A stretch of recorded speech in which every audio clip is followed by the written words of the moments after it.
In the old days, the customs of the Yemenites were something that were foreign to many around the world, because the world wasn't like it is today. But in the last 70 years, many people have been introduced to different customs that the Yemenites have, that are different to what they were used to, especially if you come from the Ashkenazi world or different parts of the Western society. You see that the Yemenites do certain things, and to you it's foreign. And unfortunately, sometimes people say, oh, listen, they're like a third world country. Chas v'shalom, that such stupid words will come out of your mouth. Some of the greatest sages that ever lived on this planet came from Yemen. Some of the greatest traditions we have come from Yemen. But people are easy to mock anything that is different than what they're familiar with. Little kids, 6 years old, already knew the entire written Torah. We wish that our kids would know the entire Torah at any age. Years ago, there was a prince that was very fond of the Jewish people, and so was his father, the king, in Yemen. And he would come visit the Jewish people from time to time, and the Jewish people showed them a lot of respect. The problem was that the prince's guards were anti-Semitic, wicked, reshaim.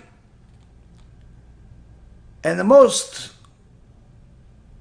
critical thing in their mind was to find a way to hurt the Jewish people without getting in trouble by the prince or his father, the king. One of the things that would constantly remind them of the hatred they had for the Jews was that one of the main advisors to the king was a Yemenite Jew.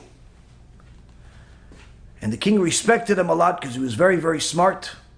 Of course, the wisdom of the Torah is something that affects all parts of a person's life. And the king would listen to his advice and respect him, no less than anybody else, and many times more than everybody else. And these guards, these wicked guards, Ahmad and Muhammad, hated the Jewish people and were looking for a way to kill this advisor, were looking for a way to hurt the Jewish people. And one day they decided on a plan of what they can do. The time was Purim. And they decided to tell the prince, why don't we go and visit the Jewish people? This time of year they have their celebrations. This was the first day of Purim. People were preparing, cooking, excited, happy, getting ready to read the Megillah. Community was united. Suddenly they hear the horses coming in, and the prince is there. And people came out and were excited to see the prince. He said, Your Highness, please, let us help you. Come down from the horse and join us.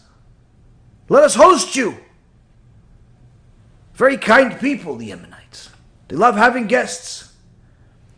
These two Arabs, Muhammad and Ahmad, knew this. And as soon as the Yemenite Jews reached out to take down the prince from his horse, Muhammad and Ahmad acted as if they were trying to kidnap him or take him, and started creating some commotion. And then took one of their swords and pretended as if they're going to hit a Jew, kill a Jew, but it went straight into the heart of the prince. And as soon as that was done, they said, see, you guys are murderers. You just killed the prince. The Yemenite Jews that did not even own a weapon on them said, what are you talking about? We didn't do anything. But they knew that no one's going to believe them. Immediately, these two Reshaim rode back to the king and told him about his only son being murdered by the Jews.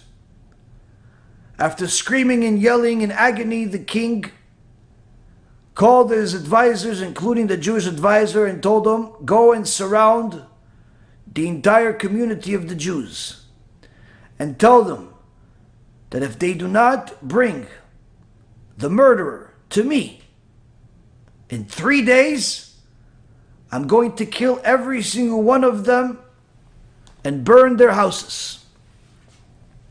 Of course, the Jewish advisor tried to talk to the king, but to no avail, as he was not listening to anyone that was remotely close to the Jewish people. The two guards that actually murdered the prince were happy. To make matters worse, they took the body of the prince and brought it to the kingdom and left the casket open as the king was crying. The Jewish people knew that this is a nightmare, knew that this is a disaster, and the sages in the Yemenite community decreed a 3-day fast.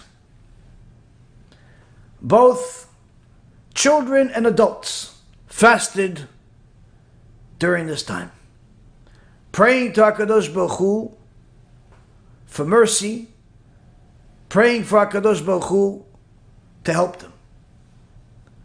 On the 3rd day, but before the fast was over for everyone was crying in the synagogue and praying. A young boy named Chaim told his mother, please give me some food, I'm hungry. The mother rebuked her son and said, no, how could you be asking for food right now? We have something terrible that's about to happen. The deadline is here. The king is going to want to know who murdered him, even though it's not a Jew, but he thinks it is. Chaim told his mother, HaShem is going to help us, and therefore there's no more reason for us to fast. The mother did not want to know what to do, and so she brought the boy to one of the Chachamim. And she said, my son wants to eat, what do I do? And the big Chacham says to the boy, why do you want to eat? He says, because HaShem is going to help us, and there's no reason to fast anymore. So the sage asks the boy, Chaim, how do you know HaShem is going to help us? He says, because right after I eat, I'm going to go to the king's palace, and I'm going to prove to him who murdered the boy, who murdered the prince. The sage saw that the boy is talking serious. They gave him something to eat and they went to the king's palace. It was the sage, the boy, and the advisor to the king. The prince's body was still there in a tomb. The king was crying. And the boy comes to the king and says to him, I'm going to prove to you exactly who killed your son. People started laughing at the young boy, except the king. The boy takes out a scroll with the words Emet, Aleph, Mem, Taf, written on the scroll. He takes the scroll and he puts it in the mouth of the prince. Moments later, the prince gets up and the boy asks him, who murdered you? The prince immediately points to the two guards. The two guards get a shock of their life, fall on their knees, and start begging for their life after admitting that they actually murdered the prince. Of course, the king does not have any mercy on them and orders to kill them immediately. The boy takes the scroll out of the prince's mouth. The letter Aleph was erased in the process, leaving only 2 letters on it. Mem Taf Met, which means dead. And a big Kiddush Hashem is spread among all of Yemen. because of this young little Yemenite boy named Chaim, who not only grows up to become one of the Chachamim of Yemen, but also is the one behind the custom that the Yemenites had and may still have to this day of having a Purim for 2 days rather than 1 day. When people know the details behind why different sages said what and why different parts of Am Yisrael have a custom to do what, it gives them more of a reason to connect rather than to separate.